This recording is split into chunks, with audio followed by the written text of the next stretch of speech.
नमस्कार साथियों, स्वागत है आपके अपने YouTube channel free Sanskrit coaching classes. दोस्तों, आज के इस वीडियो में हम चर्चा करेंगे भारत की सामान्य जानकारी के बारे में। दोस्तों, हम भारत में रहते हैं तो हमें ये जानकारी प्राप्त होना ही चाहिए। जितने विद्यार्थी हैं उनको सभी को ये पता होना चाहिए कि हमारे भारत के जो राष्ट्र चिन्ह होते हैं वो कौन कौन से होते हैं, सभी को पता होना चाहिए। तो आज इसके बारे में हम चर्चा करेंगे इस वीडियो में। तो चलिए शुरू करते हैं आज के इस वीडियो को। पहला प्रश्न देखिए, भारत के राष्ट्रीय चिन्हों के बारे में बात करेंगे हम। जो सामान्य जानकारी है ये सभी को पता होना चाहिए। देखिए पहला प्रश्न, भारत का राष्ट्रीय पशु कौन सा है? प्रश्न पूछा जाता है भारत का राष्ट्रीय पशु कौन सा है? तो बाघ। आंसर क्या हो जाएगा आपका? बाघ। भारत का राष्ट्रीय पशु को क्या है? बाघ है। अगला प्रश्न देखिए, भारत का राष्ट्रीय पक्षी कौन सा है? भारत का राष्ट्रीय पक्षी बताना है आपको। तो भारत का राष्ट्रीय पक्षी कौन सा है? मोर। मोर भारत का राष्ट्रीय पक्षी है। अगला प्रश्न देखिए, भारत का राष्ट्रीय जलीय जीव कौन सा है?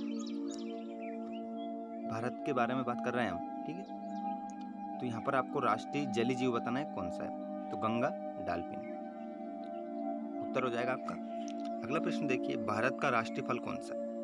प्रश्न पूछा जाता है कि भारत का राष्ट्रीय फल किसे माना जाता है?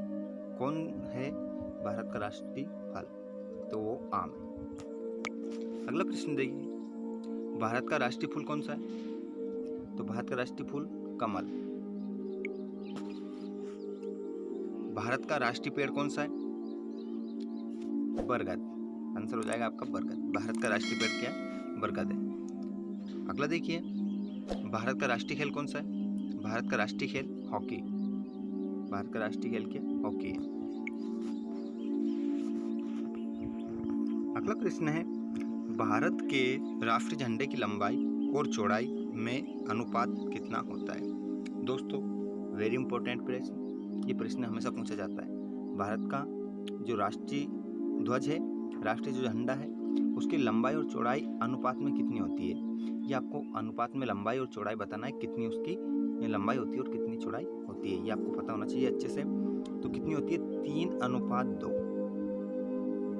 ये प्रश्न हमेशा पूछा जाता है, ये आपको पता होना चाहिए। जो तिरंगा होता है उसकी लंबाई और चौड़ाई कितने अनुपात में होती है? तो 3:2 में होती है।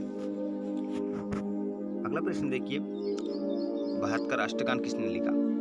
वेरी इंपॉर्टेंट प्रश्न। भारत का राष्ट्रगान किसने लिखा ये आपको बताना है। तो रविंद्रनाथ टैगोर ने लिखा है भारत का राष्ट्रगान।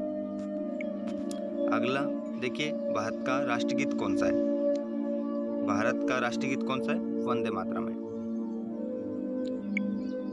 अगला प्रश्न देखिए दोस्तों, भारत का राष्ट्रीय गीत किसने लिखा? भारत का राष्ट्रीय गीत किसने लिखा ये आपको बताना है। तो बंकिम चंद्र चटर्जी राष्ट्रीय गीत लिखा है। राष्ट्रीय गीत कौन सा है? वंदे मातरम। महात्मा गांधी को राष्ट्रीय पिता सबसे पहले किसने कहा? वेरी इंपॉर्टेंट प्रश्न। महात्मा गांधी को राष्ट्रीय पिता सबसे पहले किसने कहा था ये आपको बताना है। तो किसने कहा था? नेताजी सुभाष चंद्र बोस ने कहा था। ये आंसर आपका सही। नेताजी सुभाष चंद्र बोस ने महात्मा गांधी को राष्ट्रपिता सबसे पहले कहा था। अगला प्रश्न देखिए, हमारा राष्ट्रीय पंचांग कौन सा है? हमारा राष्ट्रीय पंचांग कौन सा है ये आपको बताना है। तो शक संवत हमारा राष्ट्रीय पंचांग है। तो जितने भी दोस्त हमारे चैनल पर आए हैं, यदि आपने हमारे चैनल को सब्सक्राइब नहीं किया है तो चैनल को सब्सक्राइब कर लें और साथ ही घंटी के बटन को दबा लें, जिससे आने वाले वीडियो का नोटिफिकेशन आपको सबसे पहले मिल जाएगा। जितने भी दोस्त देख रहे हैं चैनल को, यदि आपने सब्सक्राइब नहीं किया है तो चैनल को सब्सक्राइब कर लें और घंटी के बटन को दबा लें। चलिए दोस्तों, अगला प्रश्न देखते हैं। राष्ट्रगान गाने की अवधि कितनी है? जो राष्ट्रगान हम गाते हैं, राष्ट्रगान कौन सा होता है? जन गण मन। ये हमारा राष्ट्रगान होता है। उसको गाने की अवधि कितनी होती है? समय कितना होता है?